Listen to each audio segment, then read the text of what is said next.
They said it was dead. They said the era of the small tablet was over. They told us that as phones got bigger and laptops got thinner, there was no room left for a device that lived in the middle. For years, Apple treated the iPad mini like a neglected middle child, leaving it on the shelf while the iPad Pro and the iPad Air got all the glory, the new chips, and the fancy displays. But something shifted. In the basement of Apple Park, a group of engineers refused to let the dream die. And now, in 2026, the silence has been broken by something truly terrifying for the competition. This is the iPad mini M5. It is a device that shouldn't technically exist. It packs more power into an 8-inch frame than most professional workstations had just 3 years ago. It's not just an iPad, it's a warning shot. Today, we aren't just looking at another Apple update. We are uncovering why the iPad mini M5 is the most important piece of silicon Apple has released in a decade. We are diving into the secret tandem OLED breakthrough, the truth about why the M5 chip was built specifically for this form factor, and why the iPad mini is secretly becoming the primary device for the world's elite pilots, doctors, and engineers. If you think your Pro Max phone is enough, or your laptop is portable, you are about to see exactly why you've been wrong. Stick around because we are revealing the hidden Game Mode Ultra that is currently threatening the entire handheld console industry. The giant is back, and it's smaller than ever. Let's talk about the heart of the madness, the M5 silicon.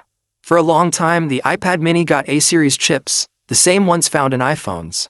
It was powerful, but it wasn't Mac-level powerful.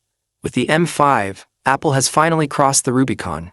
This is the first time a device this small has featured a desktop-class architecture with a 2-nanometer process. We are talking about billions of transistors packed into a space the size of a postage stamp. But why? Why does an 8.3-inch tablet need the power of a MacBook Pro? The answer is 2 words: Apple Intelligence. In 2026, AI isn't just a gimmick, it's the operating system. The M5 chip features a 40-core neural engine that processes trillions of operations per second entirely on device.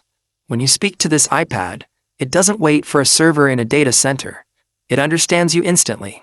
It can edit your videos, summarize your meetings, and generate entire 3D environments in real time, all without ever touching the cloud. This is the private AI revolution, and it starts right here in the palm of your hand. But power without a canvas is just noise. Let's talk about the display, because this is where Apple finally stopped holding back. For years, the iPad mini suffered from jelly scrolling, and a screen that felt like an afterthought. Not anymore. The iPad mini M5 introduces the Ultra Retina XDR to the small form factor. This is a tandem OLED display, 2 layers of pixels working together to create a brightness that is frankly blinding. We're talking about 1,600 nits of peak brightness, and a contrast ratio that makes the dark scenes in your favorite movies look like a literal void. But the real kicker? Promotion. Finally, 120 Hz refresh rates on the Mini. Every swipe, every scroll, and every stroke of the Apple Pencil Pro 3 feels like you are touching liquid light. It makes every other screen you own, including your expensive MacBook, look slow and outdated. Once you see 100